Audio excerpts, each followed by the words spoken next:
FRBM నిబంధనలు అంటే మనం జిఎస్డిపి అంటే రాష్ట్రంలో అన్ని సంపదలు కలిపేసేసి లెక్కేస్తే ఎంతైతే వచ్చిందో దాంట్లో 3.5% అప్పుగా తీసుకోవచ్చు బ్యాంకుల నుంచి.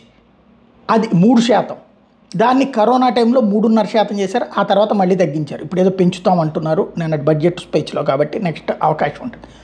అయితే ఈ ఎఫ్ఆర్బిఎం నిబంధనలకు విరుద్ధంగా అంటే వాళ్ళకి తెలియకుండా ఎక్కువ తీసుకుంటే ఆ తర్వాత నెక్స్ట్ ఇయర్ తగ్గించేస్తారు. ఇది చంద్రబాబు టైంలో అట్లాగా ఎఫ్ఆర్బిఎం నిబంధనలకు విరుద్ధంగా తీసుకున్న డబ్బుల్ని జగన్ హయాంలో తగ్గించుకున్నారు అన్నటువంటిది ఇంతకుముందు కూడా జగన్ చెప్పింది. దాన్ని ఇవాళ మరొకసారి ఎక్స్ప్లెయిన్ చేసుకొచ్చాడు. 17,000 కోట్లు జగన్ టైంలో కూడా ఎఫ్ఆర్బిఎం నిబంధనలకు విరుద్ధంగా తీసుకున్నారు. ఈ విషయం తనే ఒప్పుకుంటున్నారు. అదేంటో చూద్దాం. చంద్రబాబు నాయుడు గారు గుర్తుపెట్టుకోవాల్సిన అంశం ఏమిటి అని అంటే,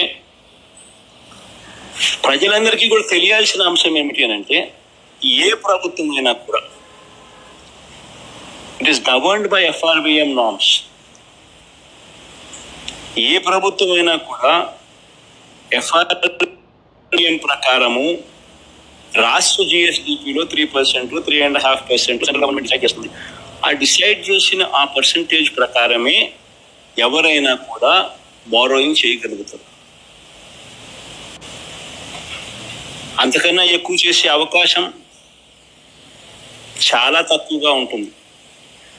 కానీ ఒక్క చంద్రబాబు నాయుడు గారి పాలనలో మాత్రం అప్పట్లో అక్కడ కూడా కేంద్ర ప్రభుత్వం ఆయన చక్రం తిప్పుతా ఉన్నాడు కాబట్టి తాన హయాంలో మాత్రం టేబుల్ 7 చూపించు.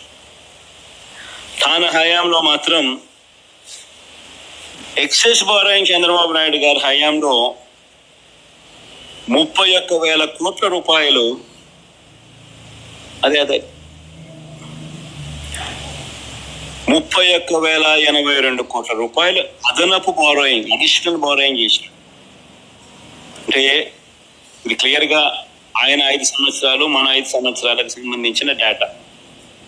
జిఎస్డిపి మనది ఇంత, ఫిజికల్ డెఫిసిట్ అంటే మనం బారో చేయగలిగిన లిమిట్స్ ఎంత, ఫిజికల్ డెఫిసిట్లో ఎంత percentage, physical deficit to GSDP percentage ఎంత, రికమెండేషన్ ఎంత రికమెండెడ్, ఆ రికమెండెడ్ అమౌంట్ అయితే ఎంత, చేయాల్సిన దానికన్నా ఎక్సెస్ ఎంత చేశారు అని ప్రతి సంవత్సరం గమనిస్తే 31,082 కోట్ల రూపాయలు చంద్రబాబు నాయుడు గారి హయాంలో చేయాల్సిన బడ్జెట్ కన్నా, చేయాల్సిన బారోయింగ్ కన్నా ఓవర్ బారోయింగ్ జరిగింది.